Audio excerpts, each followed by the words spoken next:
Welcome to another episode of the Animal Rights Show. We're going to do this, weren't we? We're live. Yeah, so this is a unique episode, isn't it? Because we have no clue what we're doing. It's not that unique, is it? Actually, hot off the presses, I have today's topic. Okay. You ready for it? Yeah, let me have a look. Here you go. Okay, thank you. Yep. Okay. Well,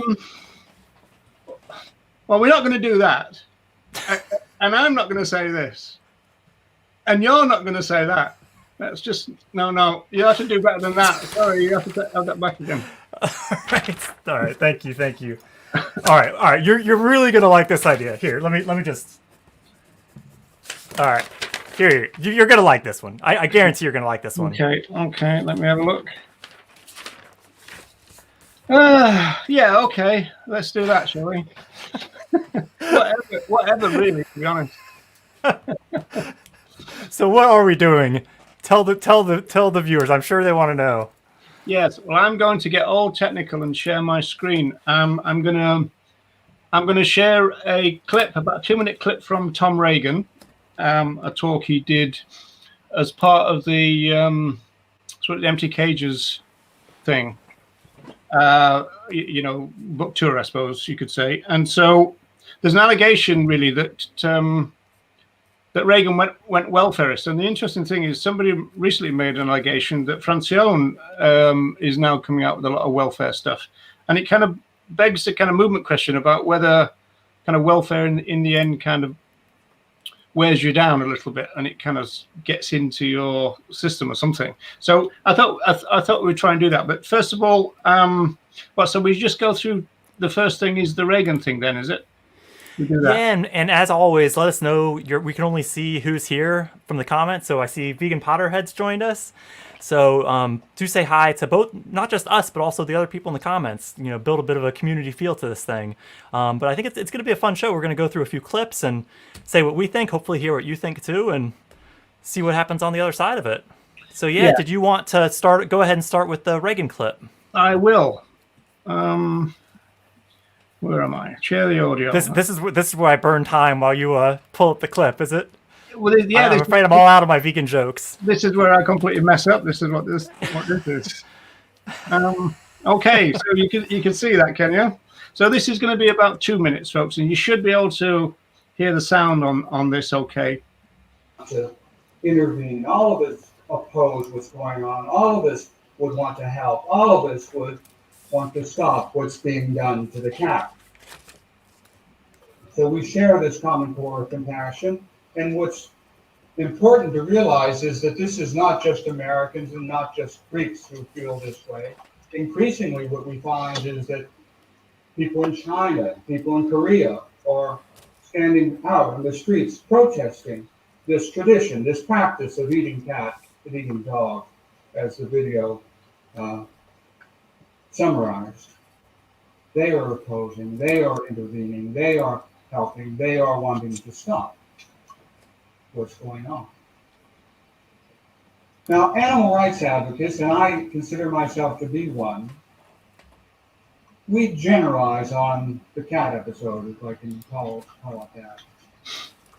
Other things that are being done to animals, we want to oppose. Other things that are being done to animals, we want to intervene. Other things that are being done to animals, we want to stop. We want to help them and we want to stop their exploitation.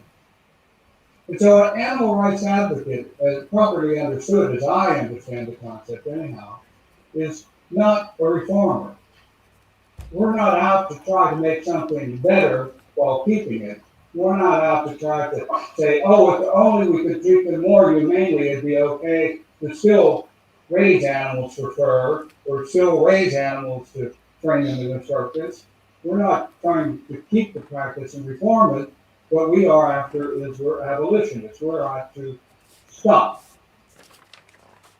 the various forms of human exploitation and abuse of other animals. Right. Okay, I'm going to stop. Few things we can focus in there. I think first thing is probably most important. Well, I guess there's a few people who have also joined us. welcome back again, Kristen Hess, otherwise known as Jeremy's mom. Hi. Yeah, great to see you every time, Mom. And then Vegan Pixie Warrior, Nikki, Ann, and Paul have all joined us. So just to catch And everyone Anne up. I've got Anne on my screen too. Hi, Anne. Yeah, but I might have breezed through those a bit quickly, but yeah, I mean, just to catch everyone up, we have put this together a bit on. We were finding clips just before we went live, weren't we, Roger? No. I'm blown away by Roger's memory though, because he said, there's this clip I watched a couple weeks ago, and there's this segment, and this happens, and he found it straight away and has for our next clip. So we'll get into that in a moment. But I think probably the most important thing is I think most of our viewers are familiar with who Tom Regan is, but in case they're not, originator of rights-based animal rights with the groundbreaking book Case for Animal Rights in 1983. I think a lot of people think of Animal Liberation as being one of the more well-known books to kind of start things off from that era that wasn't actually rights-based. So moving into that, I think the reason we chose this clip is kind of the evolution of the language, because the clip we just played, I'm trying to remember the year, but it's fairly recent and in the later years of his work. And he uses some language that I know we've tried to move away from, at least at the Animal Rights Show. Anything to jump out to you from that clip? I don't want to talk for too long. No, so the words that stood out for you was the word compassion and abuse, right? So, I mean, the kind of history of this is important in the sense that there's been an evolution of language, and Francione has driven some of that. And so, the way it worked was Singer was first, non-rights. Then there was Regan, which was rights-based, and then there was Francione. And Francione took a lead on a lot of stuff from Regan. But Regan was more in the kind of Singer camp in terms of language. So there's been this kind of evolution. So Francione brought in the idea that, welfare was about treatment and rights were about use. And so we now make a distinction between talking about animal use and animal abuse, because the abuse thing can keep you tied down into the welfare paradigm. Although, as I've said before, no words are banned in this conversation. It's more to do with, well, ableist ones are, and sexist ones are, and also species ones are. But but beyond that, yeah, apart from all those banned ones, nothing is banned in the sense that it's to do with. For me, it's to do with the frequency of it, because so Regan might use words like suffering, might use words like abuse, compassion, and even cruelty, but his main discourse was about rights violations and about other animals being rights bearers, that kind of stuff, right? And so that's the thing for me to remember. But you've got to kind of place Regan in his time. He started work really on the animal question in the late 70s. And so this was on the back of the 1975 publication of Animal Liberation by Peter Singer. And then Regan didn't really appreciate the utilitarian approach, which was a kind of new welfare type idea, or a form of welfare. So he wanted a rights-based approach, and that's where he came up with the Case for Animal Rights. And then Francione was influenced by all that. But he did shift on the kind of the language, and also became quite critical of Reagan's some of the things which you probably won't go into today. But there's like the million dog story and all this kind of stuff. So there's been a shift. But then again, this goes back to the fact that social movements do that, and academia does that, and philosophy does that. Ideas evolve, and so what we're seeing is the evolution of ideas. So to me, it's not that surprising that Regan uses the word compassion, but it kind of sounds old-fashioned now, doesn't it, Jeremy? I suppose, from a rights-based point of view. Well, it's certainly not old-fashioned when we look at the current state of the movement. Most of the claims I see appeal to compassion, love, and these types of things. And I guess taking a big step back, the two main things we have going on here are the evolution of the movement, but then also language. I think if we focus in on the language aspect, I mean, I think the whole not banning words thing is probably going to be a whole more formal debate we do in the future because that's a sticking point. Because I think I wouldn't use the word banned, but I do think if we are going to choose certain language, we should have a reason for choosing that language. And I think that's what's often missing. We just kind of say what's kind of rhetoric within the movement without really knowing where we're going with it. Compassion, I can see being a subset of a rights-based approach, whereas abuse, while also a subset, I do think people are more likely to latch on to that. So, and to be specific, you know, I think that inspires people to seek out non-abusive use. Now, I think as animal advocates, we all know this is a misnomer, but from a non-vegan perspective, it's not. We're supporting the cultural message that we can, you know, abuse, you know, use other animals and still love them. But and when we use that abuse language, so that's why we've got to hone in on the whole, with some exception, the use, because that abuse really just isn't cutting through the culture. We're agreeing with each other. Pretty much everyone's against animal abuse, but how many people are vegan? So there's clearly a misconnect between those, or disconnect rather. It used to be fairly conventional to talk about use and abuse. You know, use that phrase like that. You know, the use and abuse of. So would that kind of solve a bit of it for you, Jeremy? Maybe. So I think we're going to get into it a little. Actually, we might as well get into it now, because one thing that I noticed in that Reagan clip that jumped out to me is you've spent enough time. I think some of the people who've watched the show spend enough time to know I'm deeply focused on the language. I think every day with my advocacy, it becomes more so. And I noticed Reagan says that things being done to animals, that to me is a bit weak. I mean, what are things? And also, why are we focused on what's being done to them? Because to me, that has serious treatment or welfarist implications if we're not careful. So I'm not trying to swerve your question. I'm just trying to frame it more completely, because the whole use abuse thing I could see working. However, to me, I think we're seriously lacking an objective focus on the breeding, use, and killing. So what's abuse mean? I think it's quite subjective. If you and I were to write down on a piece of paper and then pass it to each other like we did at the beginning of the show, I suspect we'd actually get very different definitions of abuse, even though we've been working together for a while, both animal advocates and so on. And I think when we broaden that interpretation to the wider audience of non-vegans, we're going to get a whole spectrum of what abuse is. So I think we're going to confuse people more than we think with that type of language. Interesting that you define tolerating each other as working together, which is interesting. But but there you go. I think it's interesting because the Reagan clip we just shown is from the, as it were, the tour that comes from his latest book, or his last book, which is Empty Cages. And really, Empty Cages was probably the weakest and the more kind of philosophically shallow of the books. And there are some sections which are kind of a bit worrying, in the sense that, you know, it does seem to go into single issue welfare kind of issues.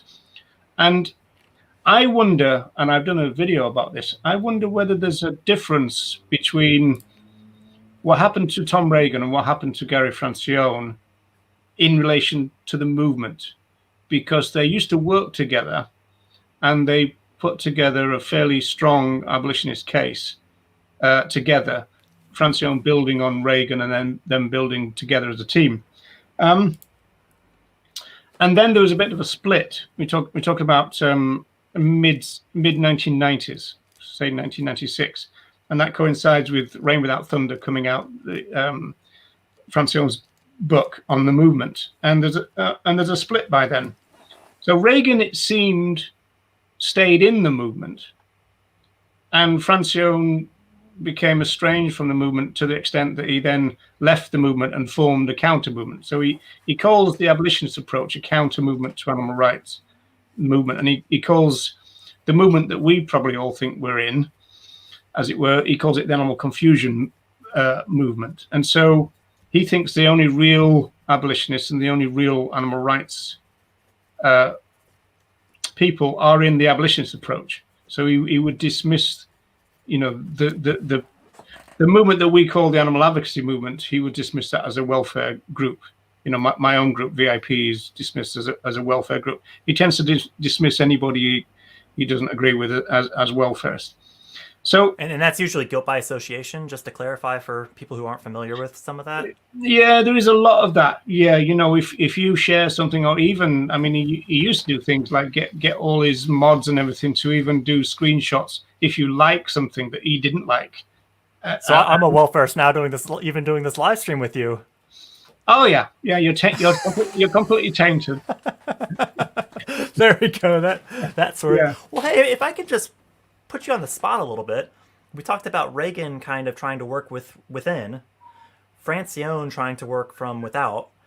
Last week we talked about the positioning against, or how to address kind of national groups, what they bring, what they don't bring, and how to respond to them. How would you suggest that you respond to that yourself? If we were to look at the Reagan position and the Francione position, I mean, would you kind of put yourself maybe in the middle, where you're not outwardly supporting, but you're not also kind of removing yourself from the movement? Would that be a fair classification, or would you want some time to ponder that? I mean, I suppose I suppose you could say a critical voice within the movement. I've always seen myself within it. I think, and I think that I think that's what the aspiration of Reagan was. If I had to speculate, I think he thought, well, look, are we going to?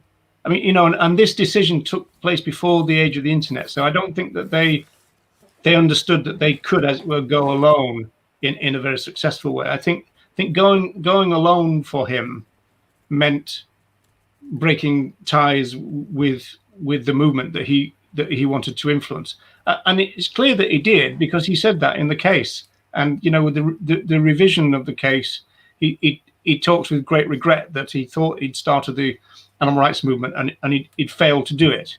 And it's interesting because he kind of blames himself, whereas I would blame the movement, in the sense that the movement has treated Tom Regan in a very shabby way. I mean, we should be ashamed of ourselves, the way that we treated Tom Regan. We marginalized his work.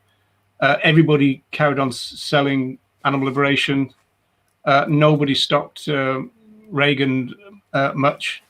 And Reagan also deliberately didn't kind of join any groups. So he started the Culture and Animals Foundation himself, which again is a peripheral thing, really, because it does focus on art and stuff, very much. So it's not really seen as an animal advocacy group in the conventional sense. And so there's an interesting thing going on, that he wanted to be in the movement, associated with the movement. The movement sidelined him, essentially. Perhaps Francione saw that and thought, well, I'm not going to let that happen to me. I'll strike out on my own, type of thing. And Reagan wouldn't go with him. This is the sense that I get of what happened. Reagan wouldn't go with Francione.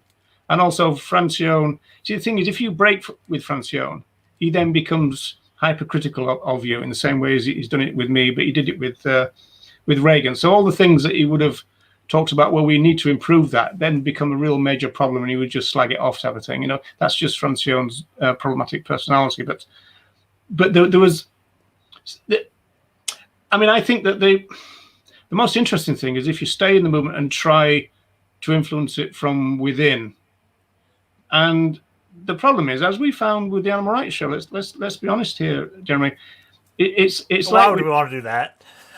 But we're trying to influence a juggernaut that is just steaming ahead, and turning it one way or the other is very, very difficult. But there's a lot of sociological reasons for that. People are born into a specialist world which is imbued with animal welfarism, the idea that don't be cruel but you can eat them, this kind of stuff. And then people come into the animal welfare movement, which calls itself the animal rights movement, and then they're socialized into that. So the likes of James Aspey and Earthling Ed and Joey Carbstrong, they all kind of trot out kind of welfarist type language, because they're not aware of that, though, are they?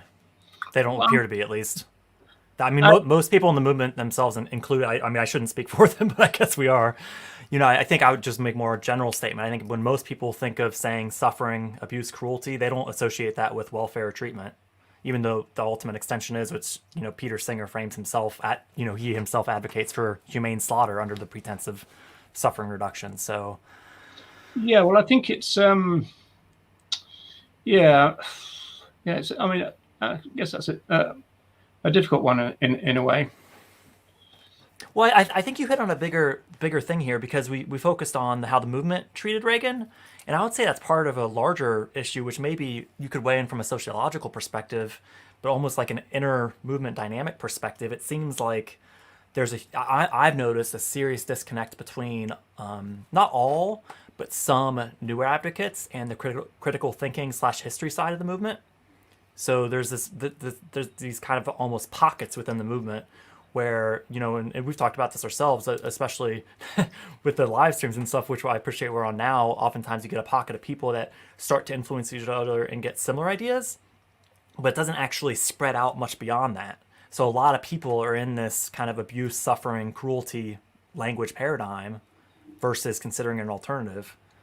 But it's just the communication, and hopefully we're obviously not, perfect or anything, but we're trying to, I think one cool thing about our working relationship is we're kind of bridging a couple of decades, just calling it what it is, I'm, about 7 years in the movement. You're several multiples of that, and we're able to kind of hopefully pass some of that knowledge on. Well, yeah, I mean, that's an entire kind of subject on its own in a way, because you've got kind of generational differences within the movement, and you'd expect that in the same ways there would be that in all social movements, but also political parties, this kind of stuff. So you kind of expect that. You tend to think that it's a little bit like a parent thing, that you could maybe help the people who follow you to kind of not necessarily have to go through all the mistakes that you made, and you try and short circuit that by kind of extending what you know about it. But I think they quickly kind of move away again, like a child does in a way. So I kind of understand. I almost understand the arrogance of the new crop of animal advocates, and I reckon if we went back to the 1980s, we were probably very similar. We probably at this time, we're all involved with the SABs and everything. I'm not quite sure whether we really were kind of tapping into the knowledge of the Watsons and the Leslie Crosses and stuff at the time. I think we just thought we knew all about it. We could do it ourselves. So I think there's maybe just another kind of generation doing that. But to actually kind of build some bridges between those would be really useful, I think, for the movement. Well, And one way we can do that, just real quickly to jump in here, there's a comment from Aditya. Sorry, I apologize if I'm not saying your name correctly. There's not education about how to distinguish the language of welfarism and rights. I think that's worth unpacking, because I think, I mean, I can certainly, in a moment, I'll put up some resources I know I'm familiar with. Do you feel like maybe that's part of it, Roger, that people actually aren't even aware to where to look for some of this information, that it's not widespread enough? Well, I mean, if part of the answer is the critique of welfarism, then people used to turn to Francione for that. And now, because of his behavior, and I suppose the fact that he's left the movement, essentially. And I guess this is specifically around the language, which I appreciate as a subset of Francione's critique, but his is more around the welfare campaigns, it seems like to me. Obviously, that's what stands out most to me, maybe I should say. And just to clarify, so they're close together here, the two things I would say for the language point, there's a fantastic group, because it looks like you're already on Facebook, Unlearning Speciesist Language. I've been in that group since the early days, however someone else started it, and that's a really great place to just get slow drips of all different ideas. Someone posted today, is walking on eggshells considered speciesist? So it's these kind of critical thinking spaces. Another one, forgive my language from an ableist and speciesist perspective, but an interpretation of what batshit crazy means, in some of these things, and actually unpacking it. That's a really good place to start. On my website, begininteractions.com, I also have a language document which is just a kind of PDF format that has like a bunch of ideas all dumped together. So depending on how you prefer to consume information, I guess those are two places I'd recommend starting. Do you have any others, Roger? In terms of places to go? For language specifically, yeah, to help get that distinction between welfare and rights. Well, I think that's your expertise rather than mine. I think there, Jeremy. I think that yeah. I mean, it's interesting. I think that the way it's turned out is that people have kind of assumed that they can use welfare language, and again, you've got that question mark about whether they would recognize it as that, or whether they would argue with us on that. But the dominant word in the movement is cruelty, and they think that they can put like a vegan label on the end of cruelty, and to me there's not a great fit between the two, because of the fact that people are socialized, and part of their socialization is animal welfare, and so they will come and they will meet that thing, don't be cruel message with, well, I agree with you, but also they don't seem to make a connection with that means that we've got to stop using them. That there's no connection between those two ideas. I think because we're not saying stop the use, we're saying stop the cruelty. That's it right there, isn't it? That's the issue. But you see, I think the activists would say that's not true because we're saying go vegan, which means stop the use. Well, and that goes back to our question of if any word should be banned, because to me, if a word's not adding to the key message and it could dilute the message, that's a strong case to consider removing it from our kind of advocacy toolbox, if you will. To that point, my mom has an interesting point around compassion. And isn't it possible to be welfarist and abolitionist?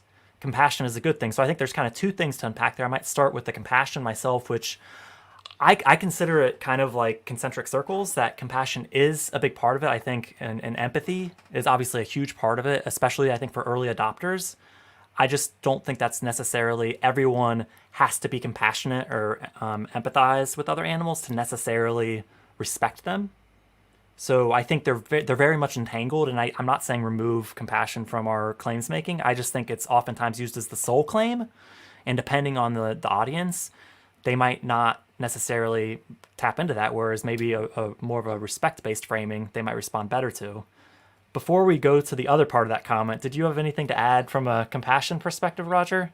I know that's a big one we talk about oftentimes, and you love them type thing.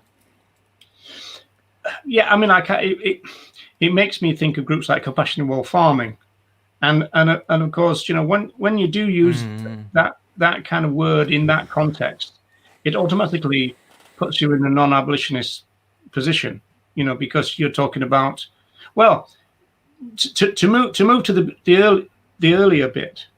I think an understanding of welfarism in two senses is important. We need to talk about traditional welfare. And so we can think about RSPCA in Ireland, the ISPCA in North America, the Humane Society of the United States, HSUS. Now, these would be seen as traditional welfare groups, and they don't even pretend to be abolitionist. They actually just want to tidy things up. And so, bigger cages might actually be one of their aims. In the same way as cage free is a name of some of the traditional welfare people, and they would like to promote things like free range. And obviously, we know that the definition and the meaning of that has all kind of changed in recent years, and so you've ended up with enriched bifurcation. So there's complications and nuances here.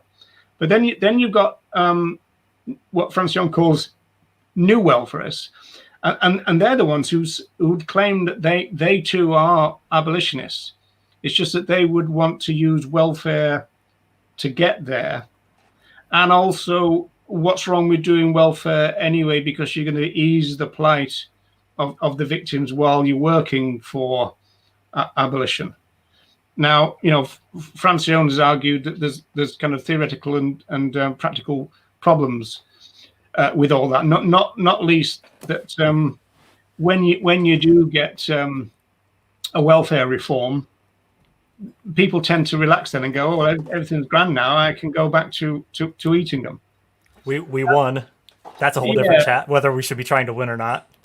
Yeah, but in an individual level, yeah. Yeah, the problem there is that you got to think. Well, you're saying that you don't want to make it easier. Then that you want to make it as So you get this kind of dichotomous kind of argument going on in that way. It's just that the Franciones of the world would say, well, when you promote welfare, you're not getting what you think you're getting, which is a move towards abolition. You're more like getting people being, oh well, job done type issue. We did what the vegans want.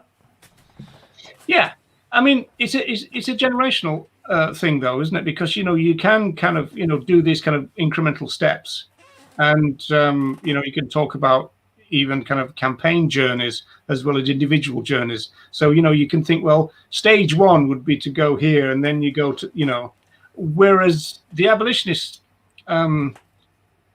incentive is more to say, well, let's just talk about what we want right from the start, and then just as it were, be honest with people.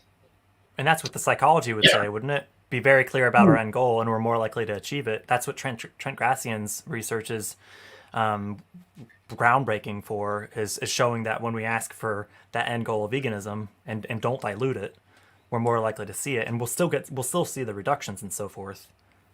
Yeah, the thing is, I think in terms of the psychology of the movement for a good decade or so has been influenced by a kind of foot in the door type psychology, which is kind of sales psychology.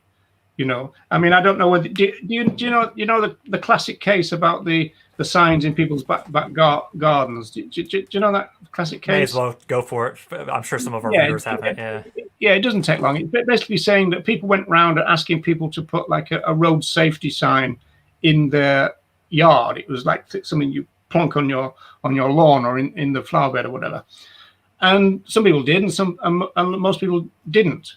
So then they went around to the same places and asked them if they would put a sticker with that message in their window or in the door, the door pane or whatever. And a lot more of those did. And then they found that if you then go back to the ones who took the sticker, then they had much more of a likelihood that they will then accept the big sign, because they've already, as it were, committed themselves to the idea. So that's the kind of foot in the door sales psychology kind of idea, right? Now, yeah, go ahead. I think we're both about to say a similar thing. You go for it. Yeah, the problem is trying to extrapolate that into the animal movement in the sense that nobody is opposed to road safety. The reason that they were refusing the sign was they didn't want to mess up their lawn. So you're not it's not So the idea you can extrapolate that kind of idea into animal advocacy, where you're talking about moral issues which have behavioral consequences and all that, other than just sticking a sign in your garden, which you already agree with. It's rejecting culture rather than reinforcing it, like you say. It's a position that stands against it. Plus, putting a sign in one's yard versus living in a different way are two very different things. I think just to move through some of these comments, because there's some great ones coming through here. Hey, Nella. Nella's comment around cruelty is, I'm quite sure cruelty for non-vegans equals active abuse, as in torturing other animals. That's reason enough not to use it. I think if we went through that exercise, and the 30 or so of us that are watching here now, we all wrote down what we think of as abuse and cruelty. I think a lot of people would say, kicking a dog in the street and that kind of thing. And as we're saying here, the culture doesn't see animal use as in a wider sense as encompassed within that. So that's where I think we're really kind of leaving a whole spectrum of potential interpretations when we use that cruelty language. Also, if you just think about again, we talk about compassionate farming, but if you think of the Royal Society of the Prevention of Cruelty to Animals, well, we already know that within the culture means cats and dogs and horses and other beings of that nature. I might even extend to swans and others. Tends not to talk about so-called food animals or those other animals that are regarded as if they were food. That's kind of outside of that. And it's almost as though, well, there's a lot of regulation within those industries that will deal with that. You know, you're not talking about individuals that kind of kick pigs in the street. That's what happens to dogs and cats. You know, so it's a kind of different ball game. You know, it's a different thing. But and you look at their campaigning. I mean, just pick on the RSPCA for a little bit. I mean, they've been around for around 2 centuries, and they actually inspect slaughterhouses to say RSPCA certified and all this stuff. So they are reinforcing animal use. They're not opposing it. I think that's a very important. And they center all their claims making around cruelty. So to me, that is, I mean, in addition to Nella's point, is another reason to move away from it. Yeah, but the point is, you see, the RSPCA. I mean, like. You see this on social media. Vegans will complain about the latest pronouncement or the latest something or other by the RSPCA, and you kind of go, well, why? You know, why are you shocked by that? Why are you surprised by that? It's the RSPCA. What do you expect? And it's as though, well, they're an animal group, so therefore they should be abolitionists or something like that. In the mind of activists. Doesn't work like that. We're dealing with organizations and people working in an established culture, and the norms and values of animal welfarism, to use a kind of sociological point, they've been sedimented into society, which means that there's a strong kind of presence of these values within society. We teach our kids, don't be cruel. And that means, don't kick the cat and don't, do X, Y, and Z to animal companions, this kind of thing. It doesn't mean don't eat them. And so the culture sees cruelty in a different way than I think the vegan activists see it, because they then think if they talking past each other, yeah. Yeah, if they put a go vegan message on the end of all the cruelty talk, it's all going to conceptually fit. And we often talk about. One thing that would be a really interesting section, and we can maybe do this in the show, the more general show, is tackle this issue of cognitive dissonance, because I don't think that cognitive dissonance. Cosmic Skeptic did a recent video about this. And I don't think people understand that that's not what's going on. It's almost like we're trying to impose cognitive dissonance on people, whereas the idea is that they're suffering it because they're holding two contradictory ideas, which is causing them stress. In other words, they love some and they eat others, and that's cognitive dissonance. It's not. That's not what's going on. There's requires being upset, and a lot of people aren't upset by it. Well, and I think just coming back to, I really want to get to this next comment from Vegan Pixie Warrior, because I think we're talking about a few things here, because it's interesting, the pairing of animal cruelty, go vegan, the common messaging, it's almost kind of the why and the how. So you're jumping to the how on a why that people aren't necessarily, as we're saying, from a cultural perspective, necessarily understanding what we mean. So the question is, what language do you use?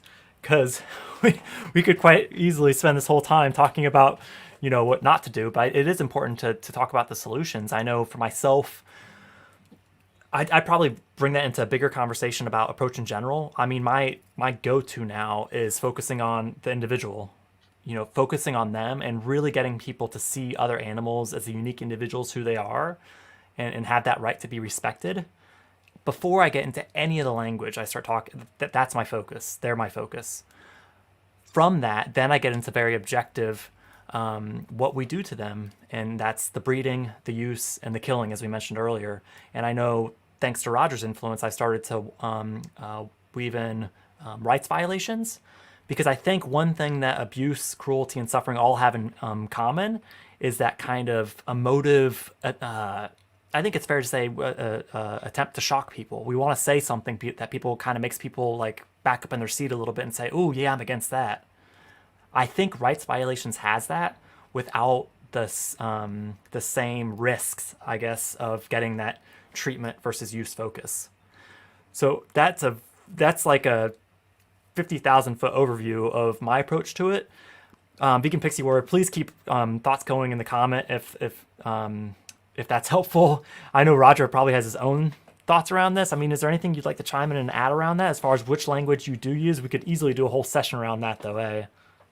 Yeah, well, obviously, I mean, people know that I'm always plugging the rights view on this, and so I would enter the language of rights early on in the conversation, and the reason it's because it's the foundational point that you're wanting to get across. And in terms of all the other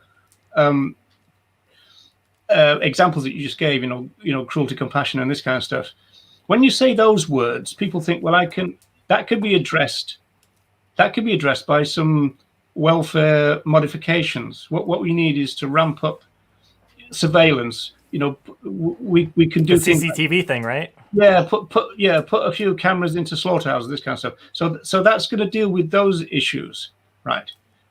Whereas we can argue about whether they will or not, but also it doesn't deal with the rights violations anyway.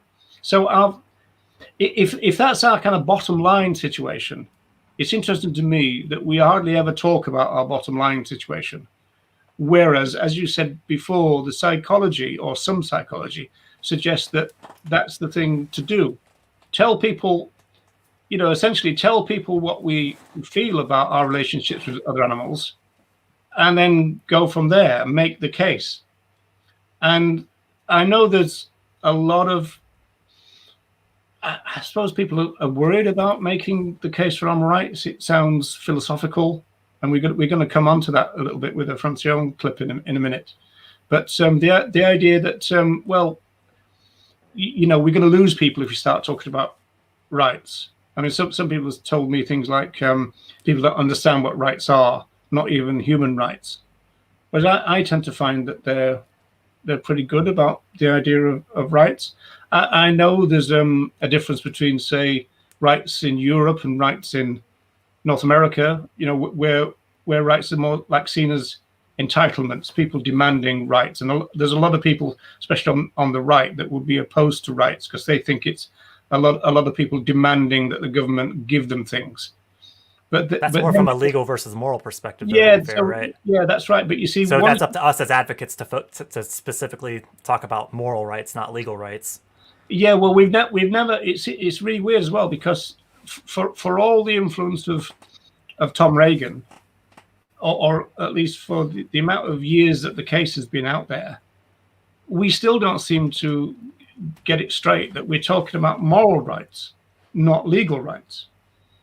And I think because we oftentimes just hear the rhetorical animal rights. Very rarely do we hear moral rights. Yeah, but at all. We rarely distinguish. We just say rights. I think that's part of the issue. Yeah, for Reagan, animal rights means moral rights. Well, and that goes down to the speaker versus audience interpretation. He thought he was talking about moral rights, where clearly the audience, at least today, is thinking legal rights, including within the movement. Yeah, and I think, again, you can understand this. We're really going to have to find something to disagree with. Oh, right. We're going to have to stop calling these things the base. Well, I think I guess if we want to try to work in the Francione clip, we should probably get to that because we're coming up on the hour. Just real quickly, hello to everyone else who has joined us. We've got O'Neill. Hello, Grumpy Vegan Granddad. I've started watching some of your stuff. Really enjoy it. Nikki, I think we said hello to earlier. I'd like to pull up Deb's comment as well, maybe while you're getting that ready, which is I try to think about other social justice movements, for instance, women's suffrage, civil rights, gay rights, and so on, and that there's no compromise language. The goal is reflected in the words used. And I know from a speciesist language perspective, I always do the flip it to test it and say, would I use those words if I was referring to human, animal? And I think it's the same thing as with the key, other language. We wouldn't talk about necessarily the cruelty with humans exclusively. We would talk about the complete end of violating the rights. One interesting comment about that, though, would be that I did a blog entry several years ago now. I must be getting on for 8-9 years ago. It's called Google It. I'm not even sure if I transferred it into my new or newish website. and what I did, I Googled human rights violations and I Googled animal rights violations, and there was millions of hits of human rights violations, and there was hardly anything that came up. Probably stuff you wrote that came up. Yeah, it was actually. Yeah, yeah. So you got things that Francione wrote, things that I wrote, things that Lee Hall wrote. Some AR's own stuff, obviously Reagan and this kind of stuff. But generally speaking, even Google flipped rights into cruelty stuff, and so cruelty. That's because we are, right? They're a reflection of the society. Yeah. And so, but I did notice, it's quite interesting with groups like Amnesty International. Their language has also changed a little bit. And I don't know whether this is, it almost like speaks against my position, because I don't know whether this is a product of something like focus groups or anything like that. But they started saying human rights abuses. And I found that the phrase human rights violations was slowly being replaced by human rights abuses. And again, I don't know whether that was something to do with the fact that they realized that the word violations was a bit too complicated or something, and that abuses was easier for people to get their head around. But I did notice that change. I haven't really analyzed it in any kind of way. At least then you're kind of like we're talking, combining the words. So we're talking about rights with abuses, not animal abuse by itself. So animal rights abuses, I could see actually having more weight with it.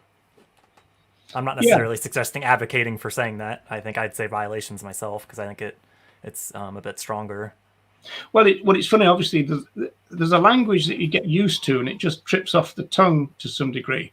And so, animal rights violations is not a problem for me, and it's not something that I would shy away from or anything. Sorry, you're gonna have to make sure people don't take that out of context. Because I'm pretty sure you just said something along the lines of animal rights violations are not a problem for me, which discounts the last 4 decades of work you've been doing. Yeah. I mean, talking about them, as everybody knows. Did you grow a tail there? Did you grow a tail there, Roger? Yeah, the tail's gone over there now. So, should we get onto this this clip? I suppose we should. Before it goes completely off the rails. Yeah, if you pop your screen in there, I can. So we've got 2 short clips there, like 30 seconds each. May as well I guess play one. We can unpack it, and then we can play the other.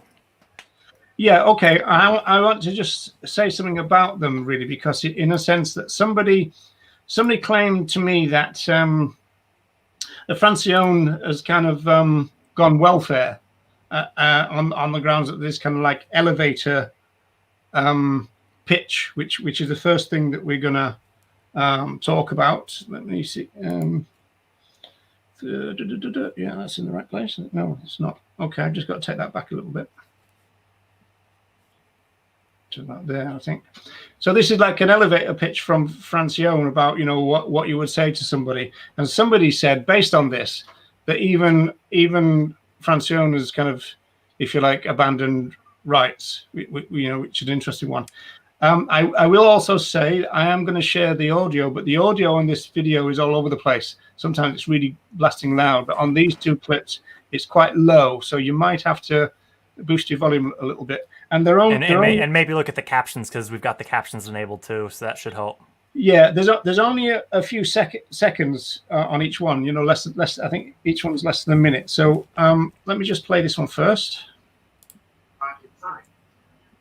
It's not rocket science. I always say to people, the only time you really need to talk about animal rights is when you're talking about whether it's okay to use animals for vivisection. That's the only time it's necessary to talk about animal rights. Other times, you don't need rights. You don't need to talk about rights. All you need to focus on is, first of all, unnecessary suffering. Do you agree with that? Yes. If you do agree with that, then what that means is you can't impose any suffering on animals if it's a frivolous view. Okay. Now, what Jeremy will notice is that I played them in the wrong order. That's okay though. We can mix it up. It might interpret new things. Good, doing it that way, because I think there's 2 words on back there. What's that?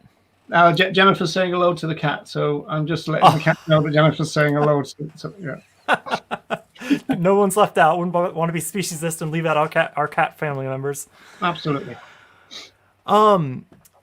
Yeah, and actually, Ms. Stan just said, wow, people actually don't know what rights are. So true. So, I mean, that's kind of what we've been talking here about. And I think there's a few comments that I'll catch up on here in a moment. But first, I think just to break down the clip, the two key words there are unnecessary and suffering, aren't they? So we've talked a lot about the suffering side of things, which is oftentimes subjective. And there's a clip a quote from Peter Singer that basically says, you know, if our goal is to end suffering, and I'm paraphrasing here, that if our goal is to end suffering, you know, it may mean a vegan world, but it may also mean, and please note my quotes, please don't, nobody take this clip out of context, but it's effectively, you know, if you know, other animals can live in natural conditions on the farm and they're killed, you know, I forget if he says humanely or quickly, one of those two words, then he could see that being a potential solution as well, you know, for the luxury of so-called meat every now and then. So that's one of the key movement influencers extending the suffering argument, what he makes of it, which I just think is such a gross distortion of what this movement truly stands for. And I think most of the people on this call want to see an end to use. They don't want to see, you know, as long as she's, you know, killed quickly, it's all going to be okay. I think that's just such a gross injustice. But He's even conflated. I mean, that's conflated. Like he's seen as and he is a key thought leader in this movement. But that's that could be a whole different talk. We're nearly an hour. So. But that's Singer's position, isn't it? That you know, as Francione puts it, you know, a cow doesn't care about how she's killed; she cares about how she's treated. And you know, Singer's got just this a bit to unpack with that one, isn't there? Yeah, but you know, this idea that other animals are replaceable. So if you kill one other animal painlessly and replace them with another with an equally good and preferably better life than the first, then there's an overall good being created, because the death part of it is not the problem within that kind of theoretical position. You know. There's several things to unpack there, isn't there? Because there's the breeding in the first place, which we talked about from an objective language perspective, something I know I try to focus on. But there's also the undeniable truth that it's not just the killing. It's every day, you know, for the animals who are already here, it's every day after they're killed that past that they would have lived. Now, obviously, the bigger question is breeding them in the first place.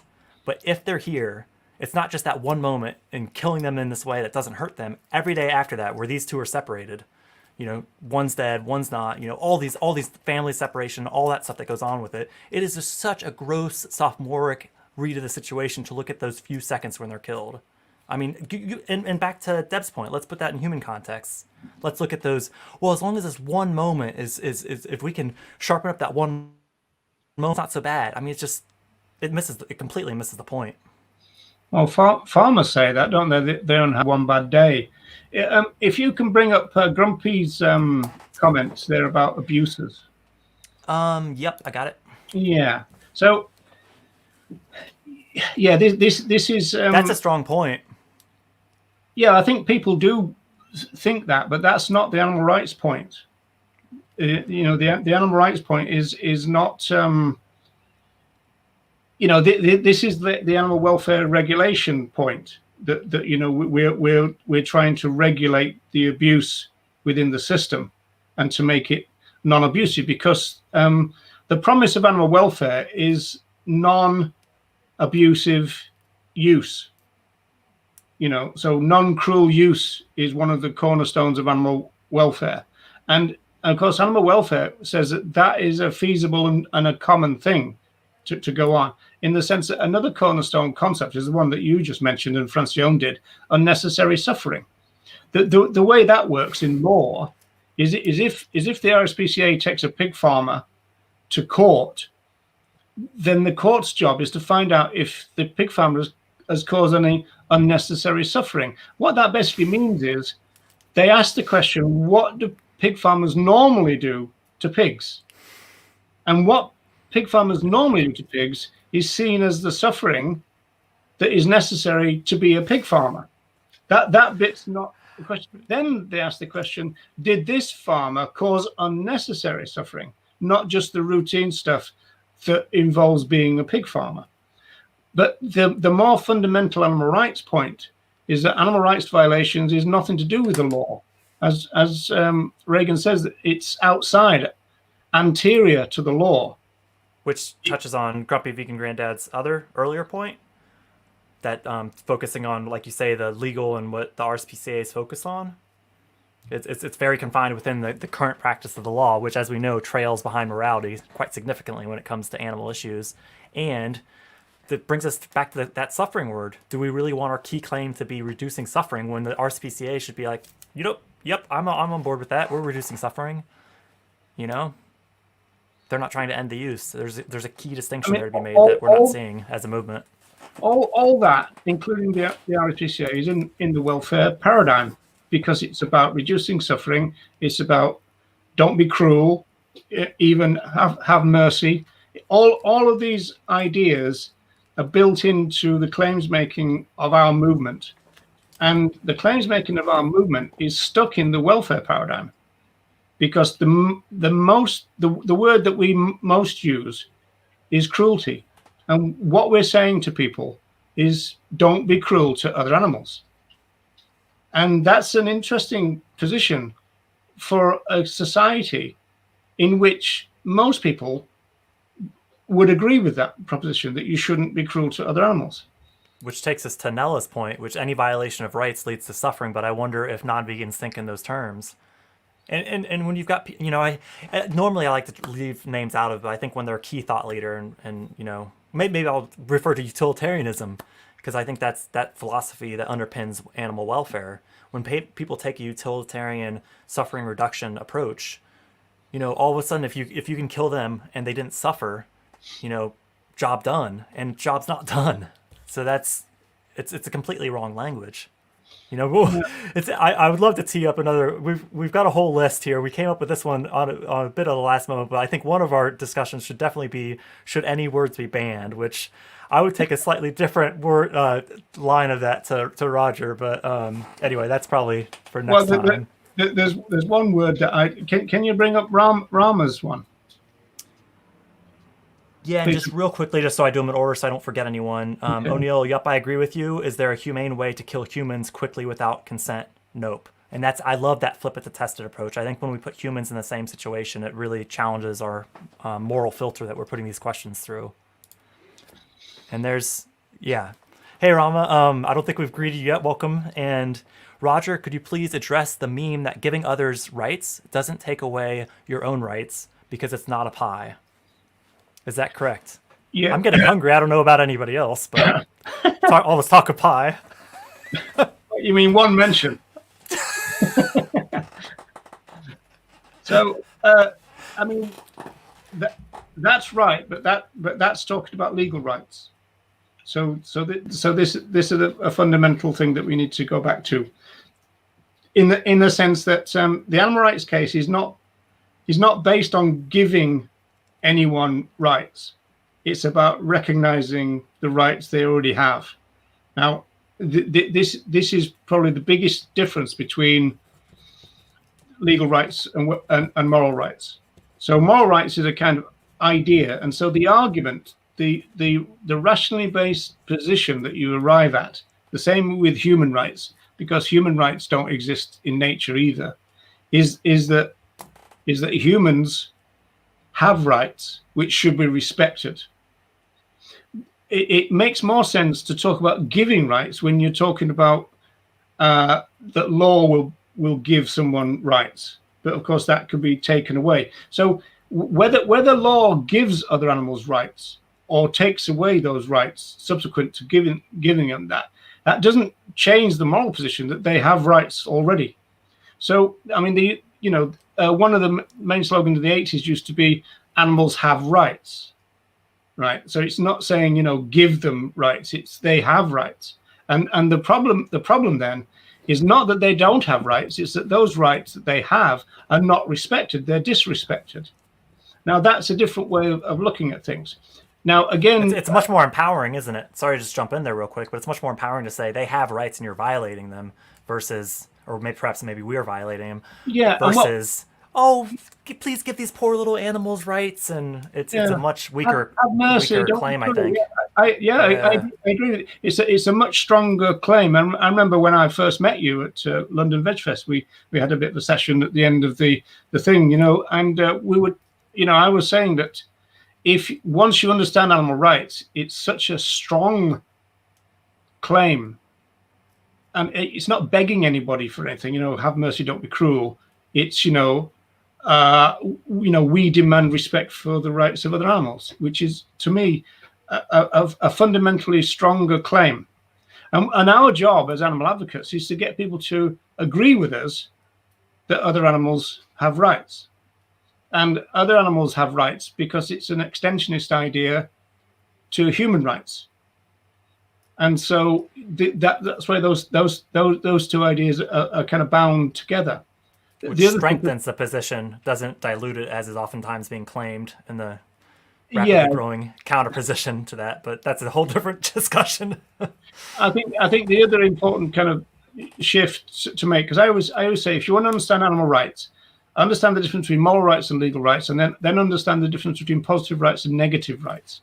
Now, moral rights is about negative rights, so it's about protecting.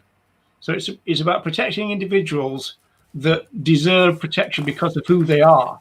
So sentient beings are beings who have interests created by their sentiency. And so rights are there to protect those interests, to put a wall or a fence around each individual with a no trespass sign on it and saying, thou shalt not enter, right?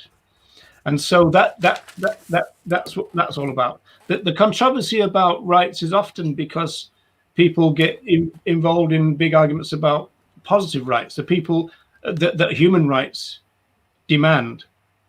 And so I always say that, and I put this in my PhD, that one way of looking at it is to think that our basic rights, our fundamental rights, our fundamental human rights are actually our animal rights, the rights that we share with other sentient beings.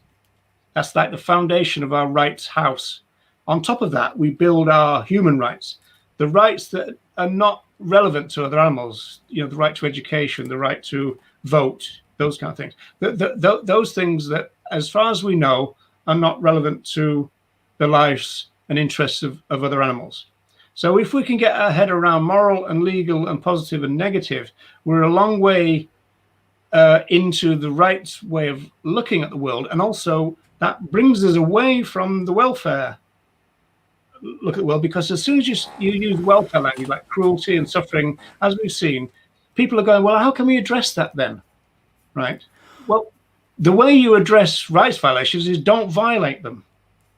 I think just a quick... You can't clean that up. And I think a quick distinction that I know really helped me is I started inventorying, okay, if we're going to talk about rights plural, listing out which rights specifically we're talking about. I did that. You can probably list about 10 of them. I could off the top of my head now, but to me, it really comes down to that one fundamental right to be respected. And if we respect them as unique individuals with a life and story of their own, does respect entail breeding, using, or killing them? That's just, I just had to throw that in there real quickly because I think it really simplifies what is a profoundly complex topic. Back to Rama's comment. Yeah. Just right on that.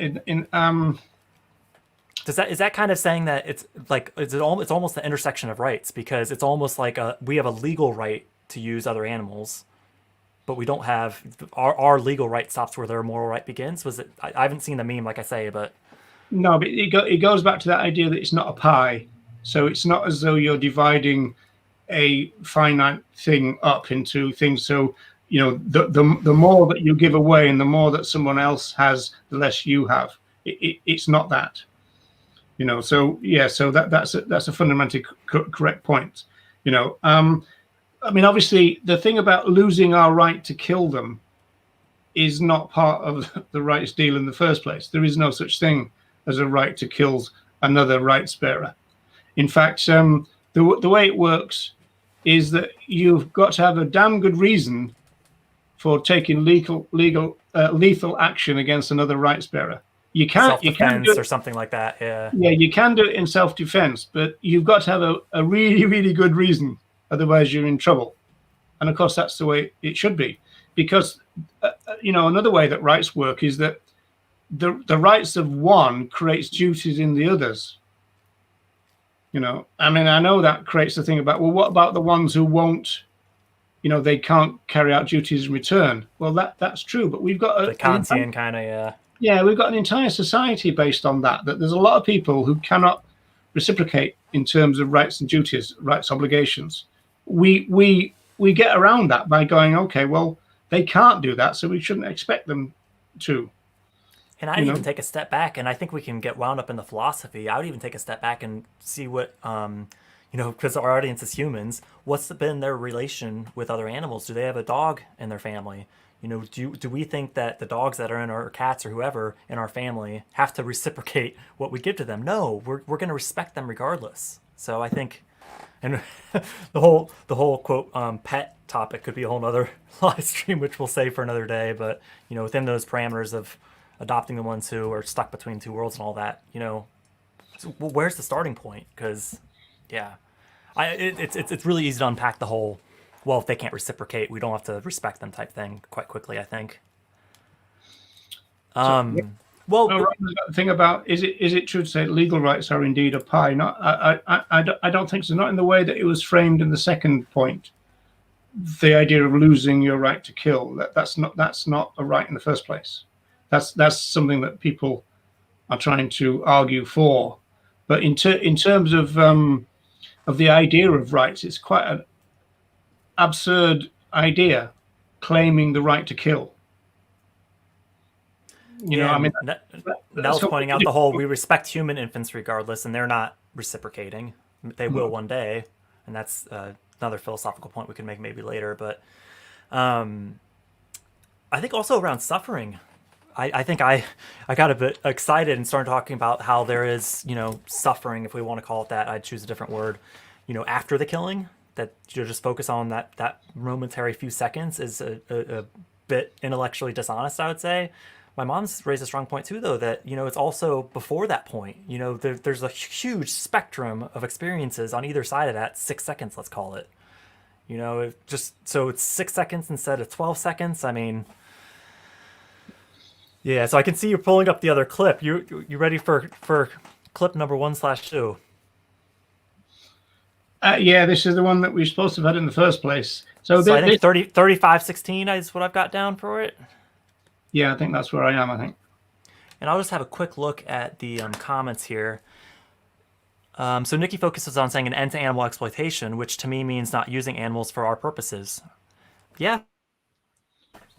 When we're discussing ending something, that's a much clearer claim to be making, I think. And yeah, obviously, I think it kind of taps into that, animal-centric versus human-centric approach, because I think most of the times non-vegans, outside the movement view these issues, it's a very human-centric lens. It's not looking at it from the animal, our fellow animals' perspective. How's that clip? Wouldn't you think, Jeremy, wouldn't you think... I try to. Wouldn't you think, rather than saying, well... Sorry, I'm throwing you off your game. Yeah, you completely have, yeah. I was up at 5 a.m. this morning, well, until 5 a.m., so that's... Well, yeah, to quote somebody, I don't care. Well, I don't care who you're quoting. How about that? Is it stronger to say end animal use and end animal exploitation? Because I suppose you could get into debates about what represents either, I suppose. Yeah, I think we've had some fun discussions just within the Animal Rights Show team. I think I'm the lone representative that I personally swerve exploitation. My critique of it would be that it does focus on the treatment, and I think a lot of people put that through a human-centric lens. I know I've sent Roger the joke, yeah, this exploitation is horrible. We really should get the other animals' unions to protect them from unfair treatment in the workplace. And it's like, I mean, that is oftentimes the use of exploitation. So it's, to me, because exploitation is not often used about ending someone's, use. It's a matter of making it fair. So I think most people probably understand what we're saying, I hope, with that one, more so than the other ones. I just think there's a spectrum of interpretations that I like to try to avoid. But with that said, I know it's a common movement term, and it's way down there on my list for priorities, I think. Not calling other animals is at the top. In terms of language, though, if you extend that to say end animal exploitation while they're being used, that's not what we're looking for. The same as end animal cruelty while they're being used. That's not what we're looking for. That's again that kind of. I mean, I know obviously we can get kind of really bogged down with the language, because I mean Ronnie Lee would prefer a word like oppression. But again, some people could say, okay, well, let's end the oppression while they're being used. That's what keeps bringing me back to the objective: the breeding, use, and killing after they've been established as unique individuals. To me, that's the simplest case to make. And maybe sprinkle in some rights violations if we're prepared to go there, and that whole respect principle. So, right. Did you want to do this last clip? Yeah. So the volume on this is going to be low, people. So you might have to think. But it's only it's less than a minute. So here we go. People already understand everything they need to understand to be vegan. That is one of the things that we always do with people is to say, "Do you think it's wrong to inflict unnecessary suffering on animals?" And the answer always is, what a stupid question. Of course it is. Okay? What does unnecessary mean? Well, whatever it means, it's got to exclude suffering for reasons of pleasure, amusement, or convenience. Okay? You accept that? Absolutely. Good. Why aren't you a vegan? If people accepted what they claim to accept, the only issue we would be discussing is whether or not we can use, whether or not it's morally justifiable to use animals in experiments to cure serious human illnesses. Or do you? Right. Okay. So this actually goes back to the second chapter of Francione's book about his version of the case, if you like, where he's saying that vivisection is a trickier issue because you can oppose everything else on the grounds that it's only done for convenience and those kind of things, whereas vivisection for thing like in medical research, and obviously we've got the spectre of the vaccine on our tail at the moment. That's a trickier issue, and now Francione is saying that that's the only area where you need to talk about rights. Well, as far as I know, that's kind of. I've not really kept up with Francione's his latest books, Eat Like Your Care onwards, those ones. So I kind of more like know, the ones from the 90s into the 2000s. So, but that seems to me to be a shifted position. That you don't need to talk about rights. And I'm not quite sure why. One claim that Francione makes is that animal rights as an idea was stolen, in the sense that the animal welfare movement took the name, and because he also says that unfortunately they're coming after abolition now, and so he's going to have to come up with a third idea, he thinks. Okay, now that seems to me, I mean, I wouldn't say cowardly, but it seems to be a weird situation, because if you've got an idea that you believe in and you want to advocate for, and somebody else comes along and, as it were, changes that idea, dilutes it, slims it down in the way that say the philosophy of veganism is currently being diluted. But so what do? You then okay, you can have that now then, or you say no, there's a line in the sand here, so you defend what you believe in. So I don't know if that's what's going on, but there does seem to be a shift there in Francione, because I think he would have talked much more about rights in the 1990s, and now he's saying you only need to do it when it comes to vivisection, and also certain types of vivisection. Yeah, it'd be interesting to unpack that position further, because what's he actually talking about? I mean, it does seem like he's juxtaposing unnecessary suffering with rights, which. Because I think we're still talking about ending all use. It's just because the unnecessary suffering to me doesn't necessarily suggest, ending all use, which we've already kind of covered here today. And Jennifer's just reiterating that point that, starting to see how many times as animal advocates we mention the words cruelty, abuse, and suffering. And I think once we kind of unpack the logical extensions of those words, we start to realize that they're potentially a limited way to approach it. Back to your conversation with Rama.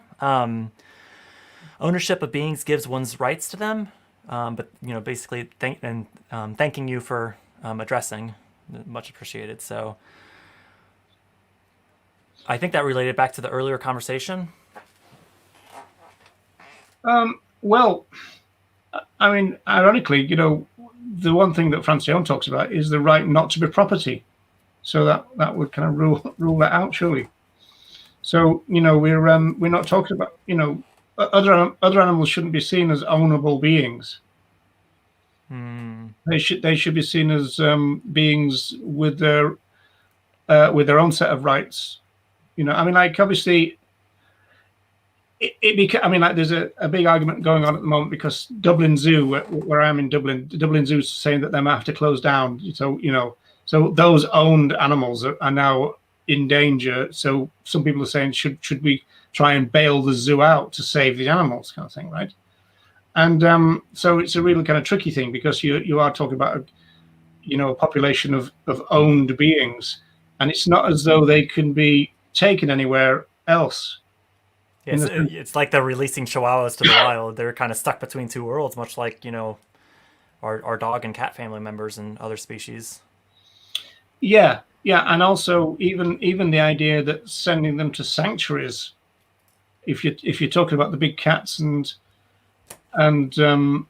rhinos, giraffes, then sanctuaries are probably not going to be able to cope with that type of being either. So that would probably cost more money than just unless you put money into the ex-zoo and create a sanctuary there because they've got the facilities already. So I suppose that would work. Yeah, it looks like Corey's joined us, and I suspect the comment here is in response to one of my bad jokes. So I have tried to keep a lid on that today, but they do kind of creep out now and then. Joe just said, probably me mentioning Francione. I don't know. It could have been anything. We'll have to go to the safe for that one. But because of how they have been mutated through artificial selection, their mere existence is abusive. For instance, birds laying eggs every day instead of twice a year, or cows producing 10 times the milk, etc. I do know, just as a side point, because I know my sister cares for several rescue hens. There is an implant that you can get. I appreciate this is more from a sanctuary type setting where you can almost kind of reverse engineer it sounds so weird to say, the genetic engineering. But I think it's a strong point that just the whole, when they enter this world, not only do they have a death sentence, but they have an existence that's, I don't think anyone would wish on our worst enemies, which is kind of getting to the treatment side of things, but it's all part of the big picture, isn't it?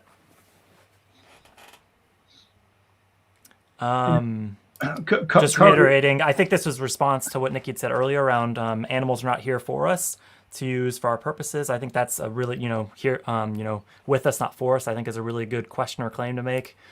Rama's just following up because we've got a few threads going here. This is great. Also note throughout discussion, Roger has not analyzed with human rights or killing humans, enslaving humans. That's hard to do in a non-academic setting. People don't get it unless you do, and it's problematic to use human examples. That could easily be a whole nother call. I mean, I do like to talk about how animal rights is an extension of human rights, which I appreciate you kind of framed it the other way around earlier, but they do talk to one another. But I do think, to Rama's point, if we use those human analogies, we have to be prepared how we use them. And I think a great way to do this that I found kind of helps to kind of unpack it as more of a thick concept and step away from some of the connotations is to talk about, if we did this to humans, what would we call it? Then we're letting them decide versus kind of framing it that way. Then I think you can kind of get to a similar endpoint. Clarifying. Sorry, did you want to? Yeah, I noticed what Corey said there. He who shall not be named. That's Voldemort or something, isn't it? So that clarified that question. I'm glad to know it wasn't my humor or lack thereof. Going back to that. So there's some nuances and complications here in the sense that human rights analogies are very useful. At the same time, and we might talk about this on Sunday, because when we were having our kind of planning discussion with our guest panelist for Sunday, the issue came up about using words that are relevant to human suffering and making these analogies. And the danger is always that it's as though the suffering of the other animals on its own as an issue is not enough. So that came up, didn't it? And so whilst they're useful and it might reframe the issue and people go, oh yeah, I never thought of it that way. And I do it. I kind of tend to do it all the time. It does have that other side effect, downside to it, I think, which is that it's almost as though you're kind of saying, well, we can't make the case for animal rights on its own because it's not strong enough. And so that seems to be a danger there. So it's a perhaps a nuanced position, but it is one which is interesting, I think. I'm just thinking as we're going through these comments, if we've said everything we want to say on that, shall we call it the Gary clip from earlier? Because we talked about the whole kind of unnecessary point, because I know a big part of some of his books is compares it a lot with dogfighting, and that's, people derive pleasure from that and it's unnecessary, and then makes the extension to wider forms of animal use. Oh, the Michael Vick thing. That's a heavily used example. Yeah. I just don't know that non-vegans see it that way. That's I think a lot of non-vegans see it as animal use is necessary, which I appreciate. We have to unpack that too. I just think, why even use the word unnecessary? Because it suggests that there are exceptions where it is necessary, which I think weakens our claims making.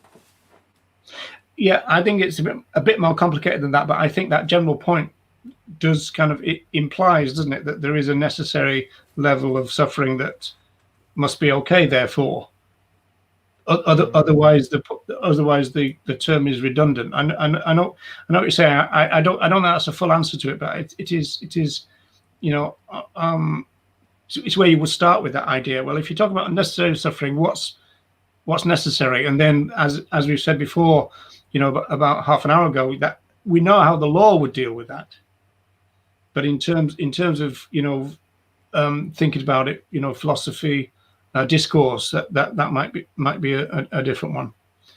Corey mentions Ted Benton. Yep. Did you see that one? Yeah, and just as we're transitioning to that comment, I have to make the ableist language point from the clip earlier. The use of the word stupid. Anything that refers to someone's cognitive ability is probably best to swerve. And I've actually found my communication strengthened because it forces me to focus objectively. Why is it, quote, stupid? Actually because they're not aware of X, Y, Z. And then that was for our UK listeners. I'm still getting used to the Z thing, but anyway, into the next comment. Go for it. Yeah, we haven't discussed that. Actually, Ted Benton is one of the persons who credited Tom Regan with getting rights over the species barrier. And I always say that the vegan movement is the idea of getting justice over that same barrier as well. But no, we haven't gone into that in any detail. And in fact, I haven't engaged with Ted Benton. Because animal rights, where's the left, is the thing I think Corey is talking about. But I haven't engaged with that for a long time, actually. So I'd have to have a refresher before I could, I think. Okay. Yeah, and just kind of a comment around the zoo animals. And we could get to a language point on that. Do we call them zoo animals or do we call them zoo inmates? Would be another language point that I think we've tossed around in the Unlearning Speciesist Language Facebook group that I mentioned earlier. Other animals in zoos. Do you think zoos is a bit of a euphemism? Well, it is, isn't it? But it used to be. It used to be even worse, didn't it? They used to call, what did they used to call zoos? It was kind of, some kind of garden or something. Some kind of, some very kind of romantic kind of Victorian type phrase. Menagerie and all these kind of ideas. But that was when the idea that collecting other animals in the same ways that people collected exotic plants and trees, for example, and put them in, in their big gardens and stuff, and all the grand mansions and all really that. reinforces the object status, doesn't it? Just put them in a cage because they're so pretty to look at and all this kind of crap. Well, they're also unusual, because people used to. Circus proprietors used to argue that there was a genuine educational element to going to the circus, and that could be true in the 1950s and the 1960s when other people had never seen an elephant, that kind of stuff. But obviously, there's a lot to unpack there, isn't there? Because there is a genuine interest in other animals. It's just let's leave them alone, and then if we happen to see them, great. Versus forcing it. Which, Deepak's question around what do you think of the morality of use of animals which does not involve harm to them? I think while we process that one, we do tend to shoot for an hour for these, but we've had some great comments coming in, so we will address those before we sign off, I think. I think we'd have to get into specific examples of this one. I think through the Animal Rights Show, we try to put everything through a animal rights lens. It usually well, there's a few examples. Riding on the backs of horses, backyard eggs, and seeing what you would call seeing eye dogs or guide dogs. So those are the common ones that come up in that context, Jeremy. Yeah, and I could probably name 3 or 4 others. I think, and to me, there's a lot to unpack, because I think when we get into that third example, we start to overlap with ableism, which I think we need to be aware of that before we really launch into that discussion, which I think that's a difficult one to kind of address fully in a short space of time. So maybe we can save that for another call. I would just generally say, that respect principle. I think I'd really hone in, if I was having this discussion with, for instance, someone on the street, I'd really hone in on what they mean by harm. Because I think with your, and I would take it example by example, because I think there are nuances to each. From the whole, quote, backyard hen perspective, I would ask, where are the hens coming from? And when you went there, did you see their sons, brothers, and fathers? What's happening to them? And all these discussions. And I think it goes back quite nicely with Nikki's point is, are they here with us or for us? Do this whole zoopolis thing that other animals need to work for us to earn their keep and stuff. I think we need to try to move away from that and just set that clear end goal that they're not to be used. I think you've got confirmation on the Voldemort. I think apparently as far as the zoo getting money from the public to help home the other animals, I'm not really sure how to frame that, if I'm honest. Well, we apparently. Sorry, go ahead. For many years, apparently, Dublin Zoo was Ireland's top tourist attraction for many years. And so I was talking to Bernie Wright about it, Bernie Wright from the Alliance for Animal Rights. And she was saying that, that the idea that they're kind of, threadbare in terms of money can't be true, because they were always getting, but I'm not quite sure if they get direct subsidies from the government. And also, I suppose from their point of view, they would say that it's a very expensive operation. So if you're not getting punters through the door, you're going to quickly run out of funds. At the same time, they're always buying and selling and swapping and exchanging other animals anyway, regarding them as drafts on a global board anyway. Breeding them, selling them, buying them, all that. So they got a very exploitative understanding of their captivity. Obviously they claim to be conservationists at the same time, don't they? But then so do hunters and everything else. We know all that, the claims making. And Rama's question here, do you have any updates on your potential media opportunity? Because that might actually address this comment. I'm not sure if you're prepared to go there or not, but you're welcome. I just took you there. Oh, yes. Yeah. No, I'm feeling a bit dicey about this. I'm taking part in a TV program called Eating with the Enemy. And obviously I really dislike the title. And if you go onto YouTube, there is there's a clip, or there's a program with John Curtin, who was very kind of prominent animal advocate in the late 80s, early 90s, and he was in a program called Living with the Enemy, and he ended up living on a farm for a couple of weeks. I think, well, it might be a couple of weeks. Ironically, the farmer was called Yates, but no relation. Henry Yates, I think. Anyhow, so it's going to be a version of that, but they did kind of say the idea is for you to have a conversation over a meal, and the idea was to see whether people who ostensibly have nothing in common actually do have anything in common. So obviously you could see that, well, that's interesting as a proposition, and the title is clickbaity. It really depends on, obviously, the problem there is the editing could be an issue.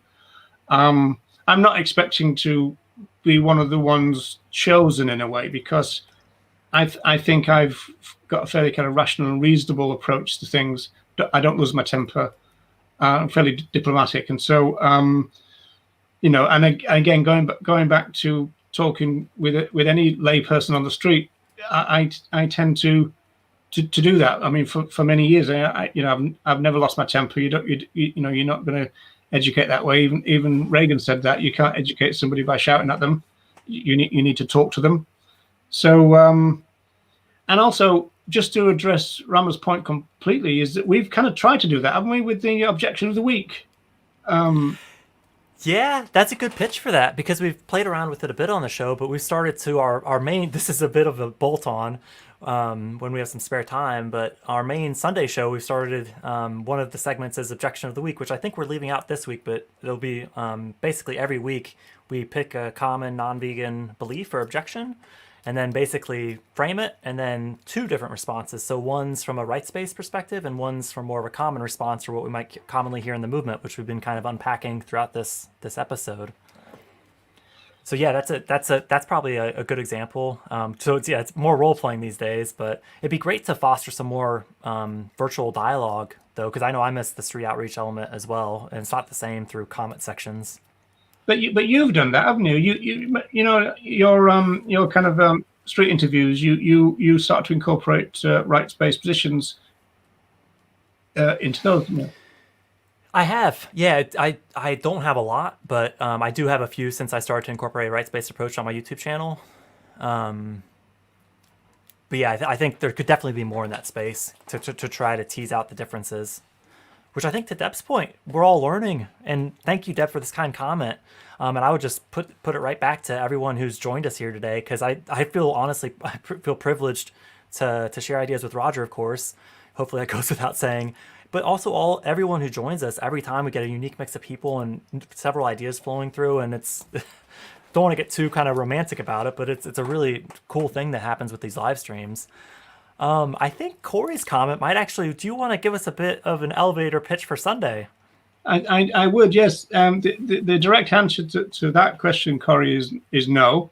Actually, this is supposed to be a debate, and I don't think we're arguing about anything. So there's that. But we will be talking about this issue in great length on Sunday, because our guest panelist is Carol J. Adams. And she's here to talk about her updated pornography of meat. And then we're also going to talk about some wider issues within the movement, probably talk about sexual politics as well. But I'm sure ecofeminism is gonna come up there. I mean, obviously, Carol's got her own position about the idea of rights, you know, male mind and all that. And that's probably going to raise its head, I would think, on Sunday. So Sunday, that is 5 p.m. British and Irish time for anybody from elsewhere, as it were, other areas of the spinning globe that we sat on. It is spinning these days, isn't it? Yeah. I think slowing down, I don't know. Well, yeah, I guess you could look at it either way. So also, Jonah's just commenting on the nature of mutualistic and symbiotic relationships between humans and other animals. And so-called working animals, and developing, you know, in more, maybe more Eastern cultures and stuff. I think. Yeah, do you want to say anything around that? I always leave the easy ones to you, so I'll let you have this one. Well, even the idea of symbiotic relationship creates the issue of consent. You know, who's consenting to that? Right. So so that will be a problem. And of course, you do get. I mean, even I noticed that the vegan strategist has changed his position of late, saying that we can have this symbiotic kind of relationship where, we provide shelter and they provide eggs, or they provide milk and this kind of stuff. And this is coming from a vegan, a vegan. I'm doing rabbit ears, yeah. And what do you have against rabbits? Yes, well, nothing. I like their ears. Leave their ears alone. My mom's just pointing out another time zone change here. But I think what you just pointed out flows nicely into Nikki's comment that, even if, horses are treated well, they're, oftentimes free living, taken out. And even if they're not, bred for that existence, this goes back to the so-called horse riding discussion we were having earlier. So I think we try to kind of fit it into a human parameter A. Some people would argue that the other way around, wouldn't they? They would say that a free living horse will almost guarantee to live less long than a captured horse, wouldn't they? Well, and I guess I think it'd be quite speciesist for us to say what horses who are out in nature, what they would prefer. I think it's difficult to know. Maybe it's down to the individual, but I think that's the interesting thing about animal rights philosophy. I think it oftentimes has more questions than answers, but the question's worth asking. Well, in terms of free living horses, it would be hard to think in terms of, even from the horse's perspective, that there'd be anything better than running with your herd in a wide open kind of expanse of North America. That you can't really, it's like it's like kind of you see free living birds all flying together, in the V formations, of their changing, they're cooperating, all that. But it's hard to imagine that there's anything that captivity can improve on that. It's kind of a human-centric lens, isn't it? Yeah. Well, it sounds like there's an interest in kind of filming some of your street conversations. So I appreciate we're all kind of, well, at least you and I are on lockdown at the moment. So that's probably a future discussion. But I think it'd be interesting to film some of your chats and see what happens. I think that'd be a useful tool for people. Yeah, if you look at there's very little clips on it, but Jennifer Faust filmed a couple of clips when we were doing the VIP thing, but it's a bit more chaotic than the kind of Ed and Joey type things, whereas that's kind of set up as a one-to-one, whereas it's almost like an all-comers type thing and everything. It's really interesting. In one of them, I slipped up and I started using specialist language because they were talking about, I think they were talking about seals, and they kept using the word it, and I just fell into it. So it goes to show. So you started to refer to other animals as it. I did, yeah. I think I did it once, and I was thinking, whoa, where did that come from? And of course, the other person used, like a language thing, Well, and I think that goes to show it's progress, not perfection. I mean, how long have you been thinking about these things? I think we all make, maybe errors. It's a matter of learning from those and moving forward. All morning I've been thinking about it. Put a seal on it. Well, I think with that, do please join us on Sunday. This has been a really great chat. I think we went a bit longer than planned, but it's been very fruitful.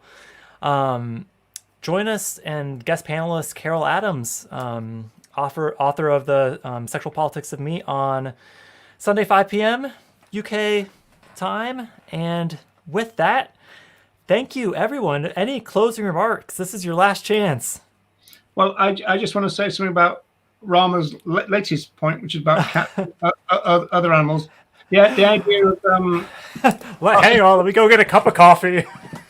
In your own domestication. I think what I would say there is that David Nibert's book on domesecration is interesting there, in the sense of looking at. But I do know there is that kind of theory that maybe injured puppies, sort out the comfort of a campfire and this kind of stuff. So there is that theory about in terms of its validity and reliability, I'm not sure, but I know that's there. So.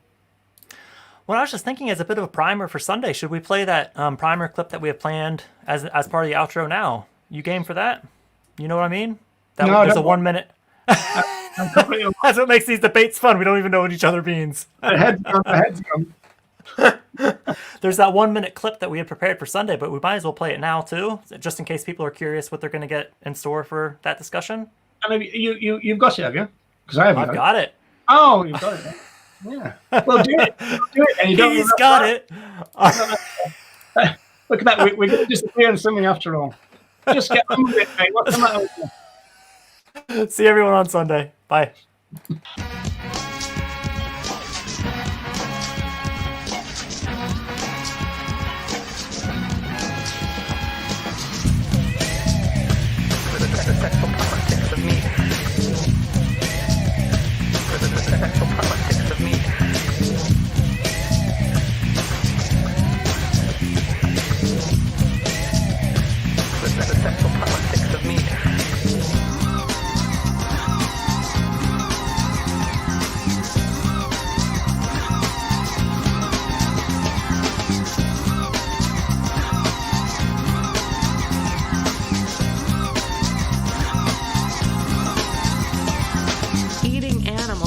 As mirror and representation of patriarchal values.